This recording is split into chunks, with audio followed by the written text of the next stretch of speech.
to the Man Cave Classroom. I'm John Heeg, along with my buddy, colleague, and fellow teacher, Mr. Kogan. And what we're going to be talking today is we get more into westward expansion. Is that in previous lessons we've talked about people moving out west, people trying to find gold, people finding gold, and then we had entrepreneurs who were going out there who were successful. We're looking at how communities are starting to grow out west. We're looking at how people are building them. Now, of course, when we look at all of this, I mean, if you look, it's getting more busy. We see the population go up, all right? I see liquor dealers, bank, dentists, all of this stuff. The one thing that we need to start to address when we're going back to our objective is some of the problems that we start to see here. And in our notes, I can kind of see it addressed here because we're looking at the logs down there. What do we see, you know, in cities where there's a high population that needs to be dealt with? Pollution. Pollution. Sanitation. Sanitation. Crime. Crime. That's any city. That's like the three questions. You better have a good sanitation department, you better have a good police department, and you better have a good like environmental regulations to protect people. That's what we know. Do you think they knew that then? No. How'd they find out? The hard way, like most people There's do. definitely no running water going on here. Right. So it's like, all right, I gotta go to the bathroom. Let me go around the back of the saloon, you know, or use my bedpan and just throw it out the window. Right. It's So filthy, disgusting. So we talked about these boom towns that start to develop. We started to talk about ghost towns as miners were moving away when they weren't able to find gold. So we'll pick apart some of these notes here, and then we'll get into some documents to go along with it. So one of the things that we started to see, and this going back to this one, is that if we look here, you know, logs were cut down. Of course, you know, you're cutting down forests. This way you have the woods to build. It's this way you have the wood to build these structures. And who's that going to negatively impact? The population, Native Americans.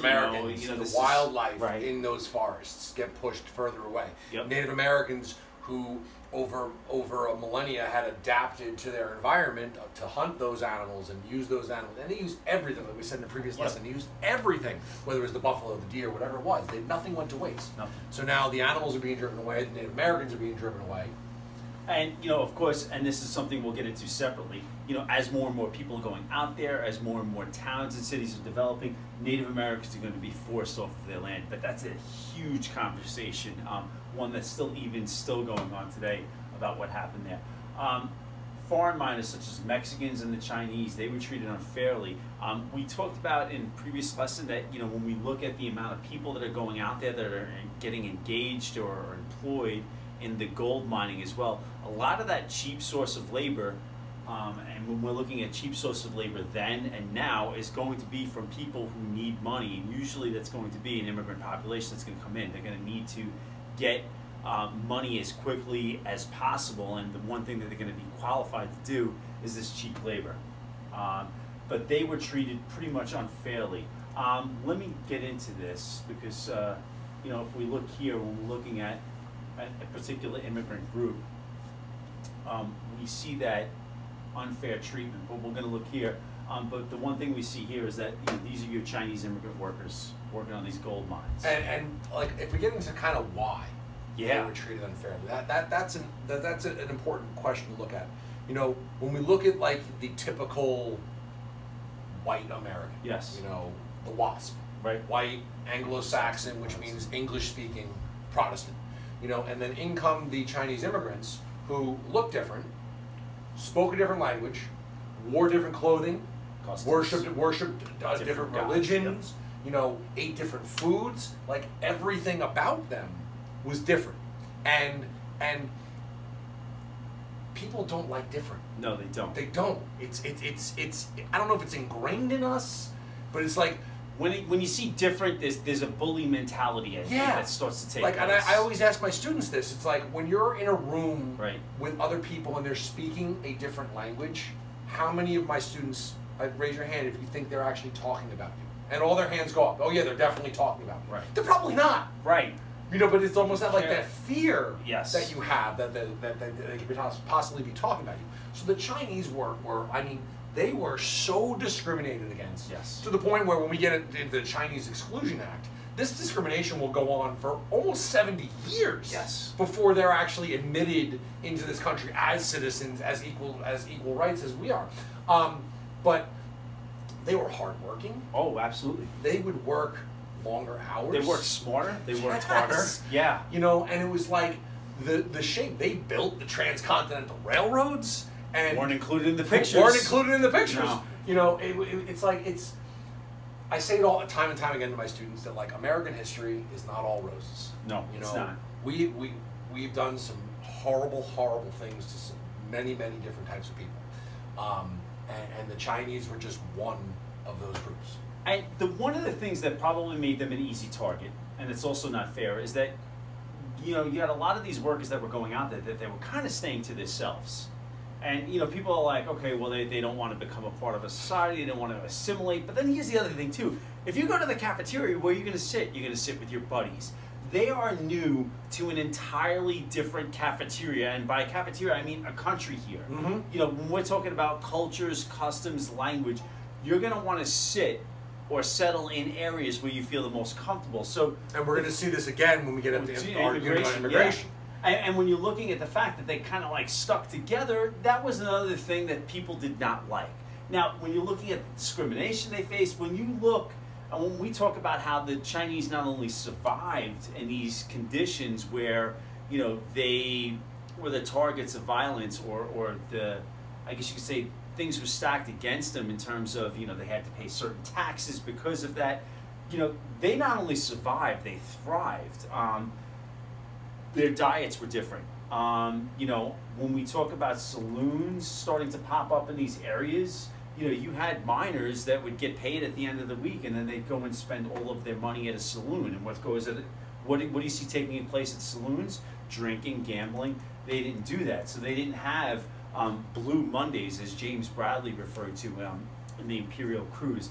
Their diets were different, so they survived. While you had white settlers out there that were using that water from the streams to make coffee, they were drinking tea. If you drink tea, you're boiling the water. What does that do? It kills the bacteria, and it's going to prevent you from getting some sort of disease, like for example dysentery, which is going to cause dehydration, cholera, and massive diarrhea that's really going to take its toll on the body. So not only did they survive out there, they thrived, and that was something that added to the anger with them as well. I mean, they had, better diets. A lot of the white settlers' diets were usually like, your meats, your starches. They were mostly fruit, mostly rice, and they were doing really well. But again, when you're looking at the fact, what made them easy targets, they stayed to themselves. Clothing's going to be different, style's going to be different. And one of the things you also see here that students are able to identify, facial features are different. You also see the ponytails, which was that? It's called Q. Q? It was actually a particular region of China. I don't know if it was like Manchuria or where. It was customary for men not to get a haircut, like to grow this long. They would like almost shave all around the front and then grow and braid this long ponytail, Q as it's called.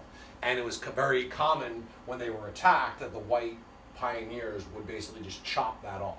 Right. It's like to almost like add insult to injury. Yeah, it's a complete like, oh, you've been growing this your entire life? Cut it right off, right here. Yeah. So so we see this, and this is able to lead us to talk about the discrimination they face. You saw it in political cartoons, but it's also going to address something else here.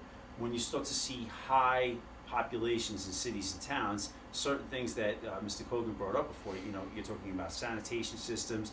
Another thing that you're going to see that's going to increase as well is crime.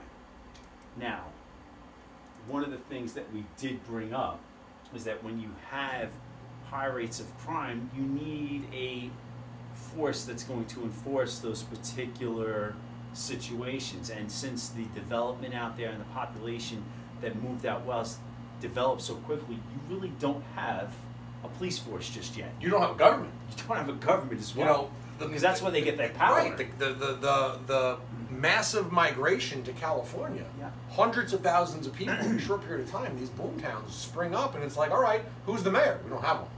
Yeah. What are the laws? We don't have them. Yeah. It's like there was no Who's in government. charge?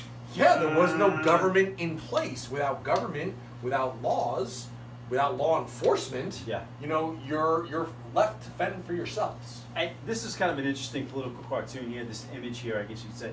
You know, when we look here, all attention is moving towards this guy. And everybody's looking there, and there's a couple of things you see here hanging out, that you see rifles, of course. This guy's got a noose. And of course, this guy right here has a noose. Now, what's going on? Well, let's see. Somebody did something wrong. Who is it? Him. Who caught them? Somebody, but you know. This posse here. caught him. Yep. And they are going to administer their own brand of justice. So they were the police, they were the judge, the they were the jury, and the executioner. Yep. There's a phrase for this. They're vigilantes. They are. You know, they're taking the law into their own hands. There is no law, so it's like, all right, you did something wrong. We're gonna administer our own brand of justice. It's you know, it's what a society. It is cruel to say this, but you know, society does. You know, there's deviant behavior, and then there's what you know you would consider norms. And you know, when people are breaking laws or going against norms, you know, a society does take it upon themselves sometimes to you know take action against these things. I got this from your PowerPoint. It's Yeah, still, I mean love it. for me, it's like the Hollywood version of the Wild Wild West. Yes. Is not really over exaggerated. No. It's not. I mean, your typical cowboy might be a little bit Yes. exaggerated, They said but it didn't last too long. the lawlessness Yes. is not over exaggerated. Like, you cheated me in a poker match and I shoot you. Yeah. Not over exaggerated. Billy the Kid, Jesse James, A lot of stories that comic books Yes. and Wild West shows and movies have capitalized on, and they continue to capitalize Yes. on. You know, the Outlaw Josie Wales. Absolutely.